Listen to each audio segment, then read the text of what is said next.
Hi, I'm Kelvin Han Yi, and this is Film Lab Presents. We're here on the red carpet of Asians on Film Festival in beautiful NoHo, Los Angeles, California. I'm standing here with Elizabeth Sung, Hello. Jennifer Biko Yen, Hello. and Kelly Portier. Hi. Guys, we're standing here, and I'd like to talk to you a little bit about women in the entertainment industry, something that I'm sure all of you know a little bit about. Elizabeth, Yes. You've been an actor and a director here in Los Angeles in the film and television industry for quite a few years. You've had a lot of experience. Tell us how you got into this business and maybe some of the things that we might have seen you in the past. I think I got into the film and television business by default. I started out as a modern dancer. But an injury kind of segued me into acting, and then from there I went to do off-Broadway theaters in New York, and then I came west to do television and film. Some things you might have seen me in. Last year I was in 2 episodes of Shameless, Mike and Molly, and what else? I think that's for last year, and a commercial. Sure.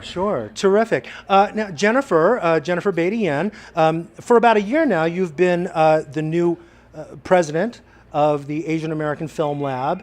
And tell me how you got into that position and what that means to you right now.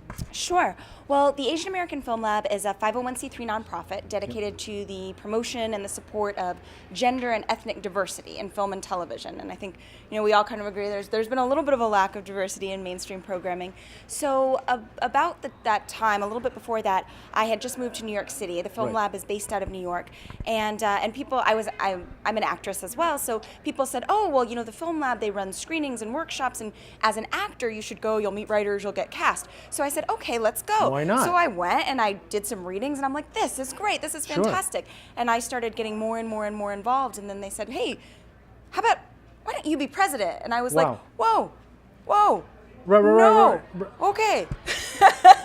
So you were a little bit apprehensive at first, but now you're in a leadership position as a woman in the film industry. Now, you started out as an actor, as a director. Correct. I think I worked with you on on the web series La La Land. That's right. Yes. That you directed and wrote. Or actually, that Kelly directed, and I did write it. Yes. Right. Which brings us over to Kelly Portier. Yeah. Kelly, we've known each other for a while. Tell us how you got into the entertainment industry and what brings you to it, and why you love this industry.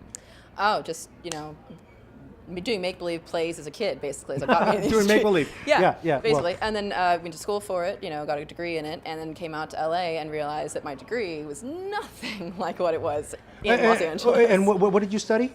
Studied theater performance. Okay, right. Yeah, so study being an actor. Okay. And then you come out here and you realize what you study is a whole world away from what is actually done and the actual business. And you have to study again and relearn again. So joined some theater companies and ended up doing some acting and then ended up stage managing and doing little bits here and there. Sure. And then actually the way I got into directing is because I was writing a play and I asked Jen and another friend of ours to do my reading, and Jen thought I had such a good command of that. A storytelling sense, yeah, let's say. She actually asked me to direct her first web series. And a great job that you did with that. You're directing a web series now, right? Tell us a little bit about that. What is that? It's called Vanity. It's actually, we just aired our first episode of our final season last night. Now Vanity is a certain genre. Divanity. Is a sort of a play on a genre of television. It is a soap genre. It's a soap opera. It is a nighttime soap opera. It's Dynasty. It's Dallas. It's catfights. It's madness. We have a pool every season. Let's put it like that. And there's always people going into being thrown into it in one way or another. Wow. So Kelly mentioned that the industry was quite different from what she was prepared for in school. You, having worked in this industry for a long time, was it different from what you expected? Very. When I first started, most of the parts that I got were non-smoke, no lines at No all. lines. No lines at all. That's where I started, and there were not a whole lot of leading acting roles for both Asian Pacific male and female. So there's no role model. Right. So I didn't know where to look in terms of to believe that one day I could be on that big screen. But the industry has changed a lot, and I'm so glad that Kelly and Jen is doing such wonderful job in terms of changing the landscape. Sure, sure. So Jennifer, she mentioned that there were no role models when she was coming up. Did you feel the same way? And what's wrong with that? Is that a bad thing to not have role models for our community? Absolutely. Why? Because what it does is the mainstream media, it can, if all we see is one particular race, it can perpetuate stereotypes, often negative stereotypes. Absolutely. And it can also perpetuate the misperception of non-white people as the quote other, as Sure, sure, non-American, as not belonging. You know, the Film Lab runs a filmmaking competition every year, and we have a production arm to produce content. And we brought in one of the female filmmakers, actually, who won the competition in 2012. And we said, why did you become a filmmaker?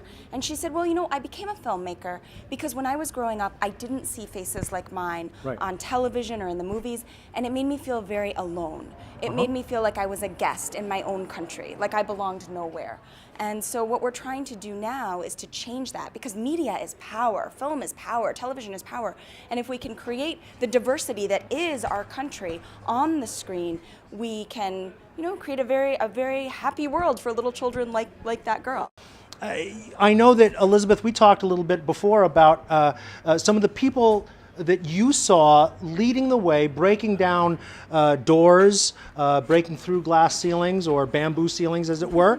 Can you speak a little bit about that? And some of the people that inspired you throughout the years?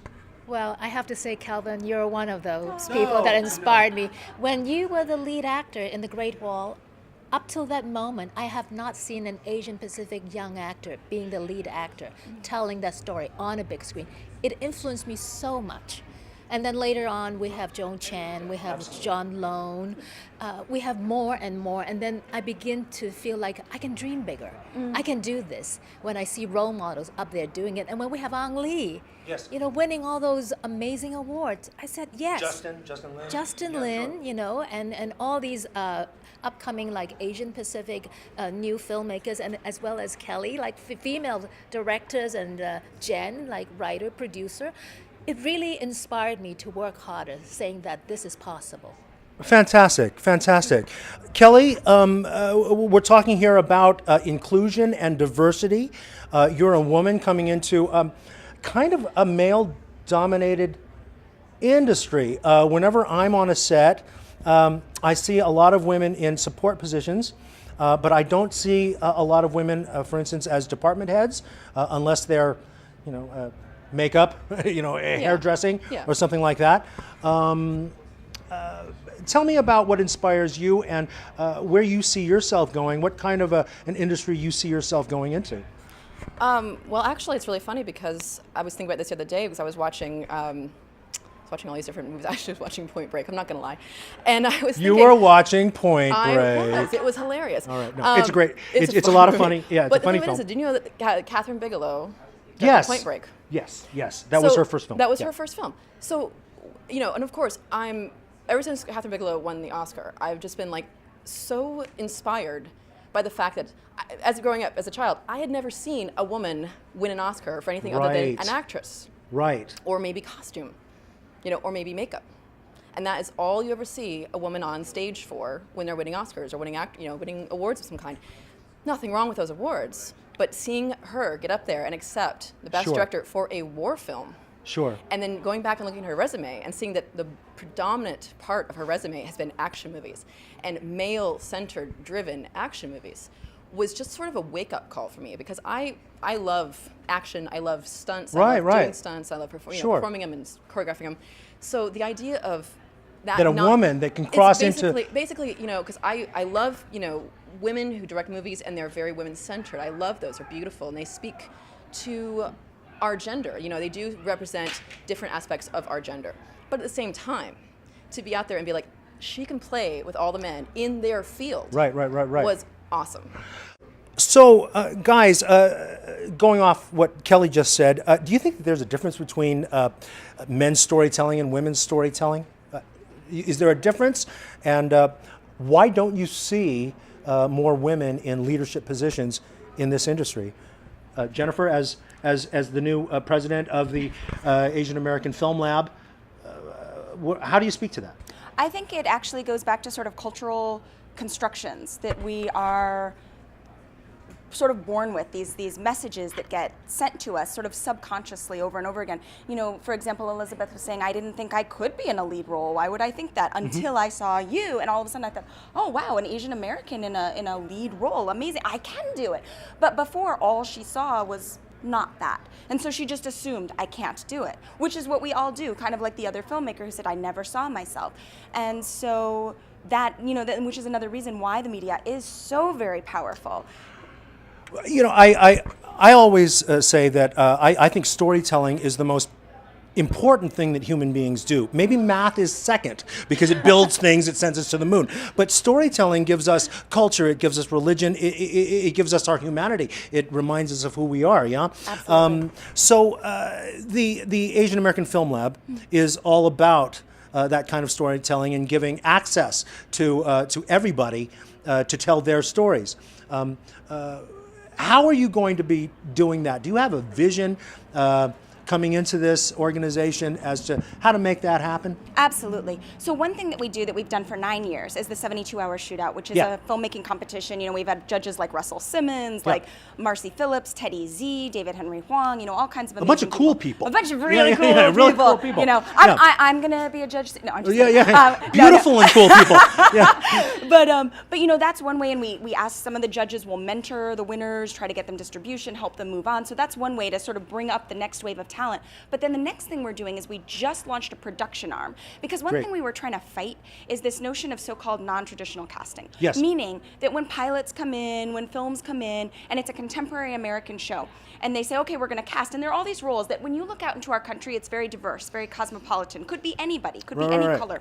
But the default casting always seems to be white. Right. And when a person of color is cast, it's like non-traditional. Oh, it's the special. So you're talking about the lawyer or the doctor or the construction worker or whoever it may be. Whoever. Right? And so we got a little tired of complaining about it, and we decided to put our money where our mouth was. So we launched our own production arm, AAFL TV, and we started producing web content where we tried to take gender roles and race roles and break them. Just turn them on their heads and make sure everything was very diverse and very, just play with racial and social constructions and all kinds of things.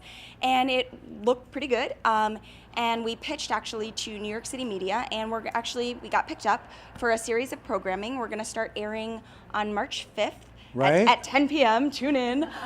Film Lab Presents, which will be a showcase of bold, innovative, and deliciously diverse contemporary American content that should appeal to a mass audience. It has people of Asian descent, of African descent, of European descent, you know. But it's not kind of like an R club and you can't come in kind of a thing. It's meant to cross over audience-wise, right? Yes, it's meant to say what brings us together, not what separates us, but what brings us together. And for many of us, that is our nationality. Right. And so we say, all right, this is American content.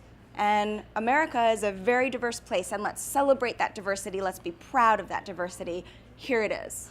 Can you tell us a little bit about the 72-hour shootout, what it's all about, and how you get involved in this? Sure. So the 72-hour shootout is a global filmmaking competition. Anybody can get involved. Registration usually begins about March 1st. Okay. And we run a series of how-to filmmaking workshops. We have written materials for people that can't attend. A lot of the workshops are in New York. We also live stream for the people in LA or elsewhere. And then we have a big launch party in the summer where we announce a party. Yeah. Now you got my attention. And we announce the theme of the 72-hour shootout there. Sure. So the filmmakers have 72 hours within which to write, direct, shoot, edit, score, everything. The whole thing happens in 72 hours, right? In 72 hours, based on this common theme. So the theme is to kind of keep people honest, right? Sure. And so that they can't prepare ahead of time, right? Exactly. So you kind of let them know what the theme is, like right at the beginning and of it. Literally, the clock starts ticking. The clock starts ticking. That's so exciting, right? And so we encourage the filmmakers to be as diverse as possible, both in crewing and casting. And then there is a requirement that at least one lead actor and one principal crew member, like a writer, a director, producer, must be of Asian descent. Sounds great. Yeah. Sounds great to me. What else is Asian American Film Lab up to, and what else are you doing? Sure. So we run monthly programs ranging for writers, directors, editors, just sort of, if it's entertainment, we do it. So You're good. We run screenings, seminars, workshops, Q&As, production things. The most recent event we had last month, we had Kenneth Lin, who's a writer for House of Cards, Selena Cipriacio, who's a writer for All My Children, and Wow. yeah, and then Trayvon Free, who is a writer for The Daily Show, and they came in and did, with the help of the Writers Guild East, and they gave a free seminar to our members talking about, how they broke into the industry, what it's like to be either a woman or a minority in the industry. Wow. Trayvon Free is African American, Kenneth Lin is Asian American, Selena, I think she's Filipina, but she's obviously a woman. So what you're saying is, I don't need no film school, right? Because We've got the film lab. Right. It seems Exactly. it seems like you've got all of the tools And we that just people lost need. our school sponsors. So. Oh well, schools. kidding. We need sponsors out there.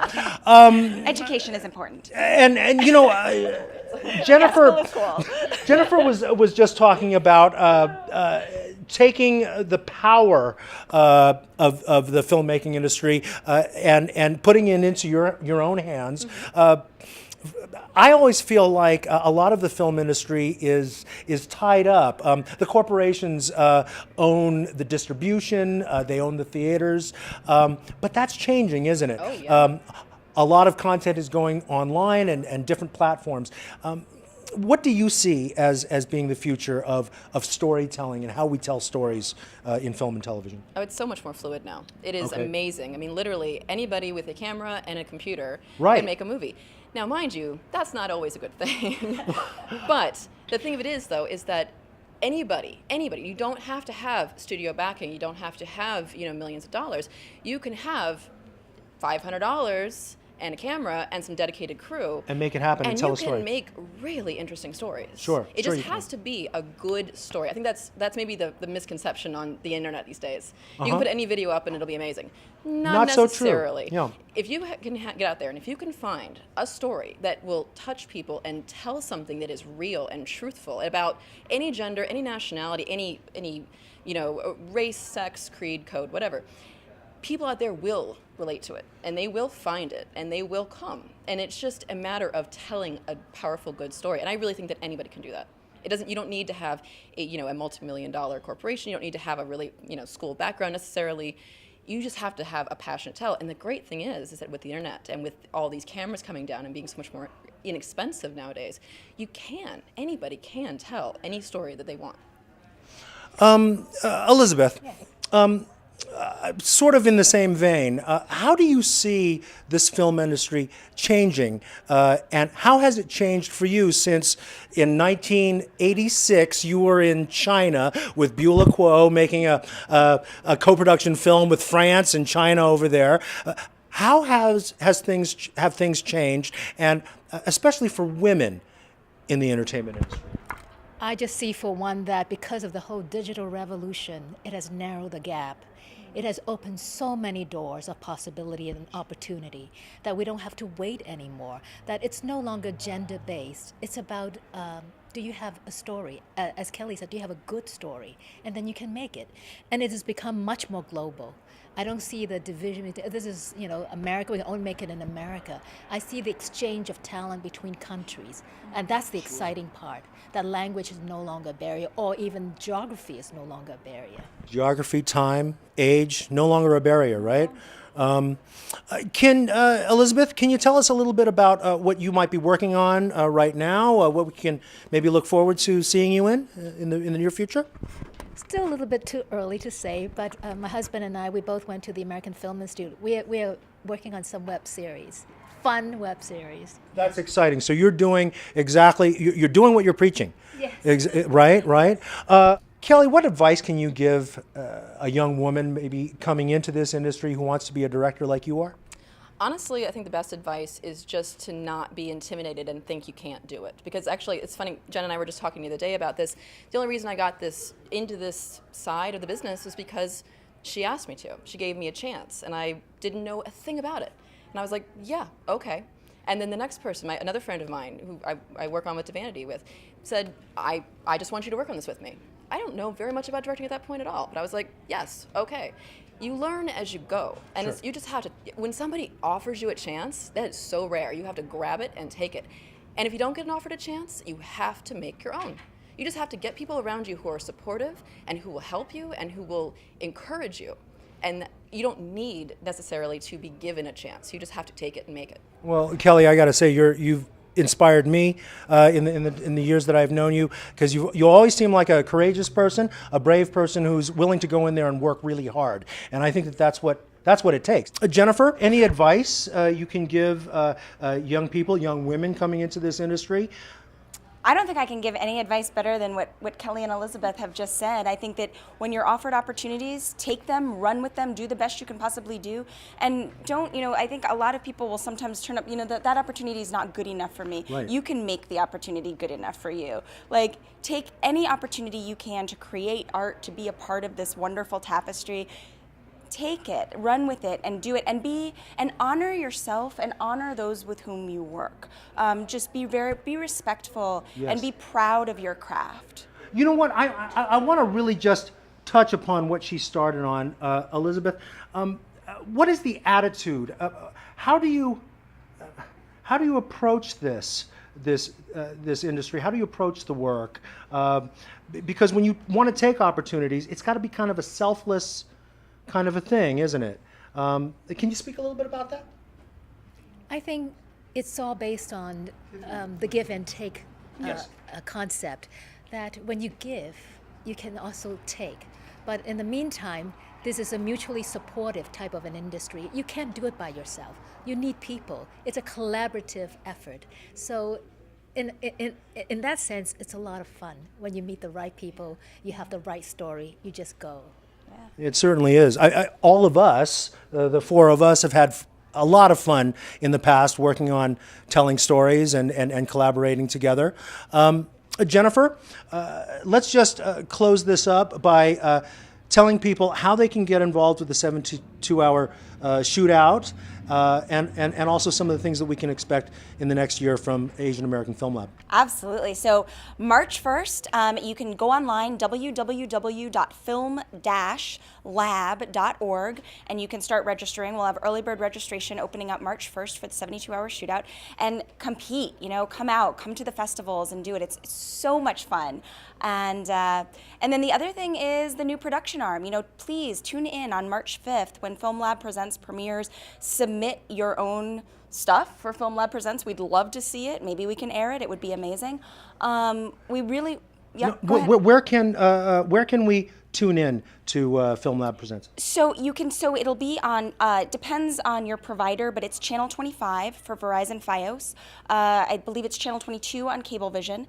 And we'll be posting it all on facebook.com/AAFLTV. And that's the fan page for the television, the production arm. And then if you have any questions, you can always email us, info@film-lab.org. And yeah, just tune in, because just by watching the show, or even just telling the network that you like it, that you're happy, that you're glad to see diverse faces, will be very, very meaningful. Because the industry is very risk averse. There is this sort of misperception that if a show stars a person of, say, Asian descent, that it won't do well. And so we really need you. We really need everybody to watch the shows, enjoy them. It's fun. It's a fun thing to do. But just by watching it, just by enjoying a good show, you've made a statement. And in a small way, but a very, very meaningful way, you are changing the fabric of American society for the better, which is huge. Thank you so much. That was very inspiring. You have all inspired me so much, and I appreciate you talking with us. Once again, thank you, Jennifer Yen. Thank you, Kelvin. Elizabeth Sung. Thank you, Calvin. And Kelly Portier. Thanks, Calvin. And I'm Kelvin Han Yi. And this is Film Lab Presents, and we're coming to you from Asians on Film Festival. See you next time.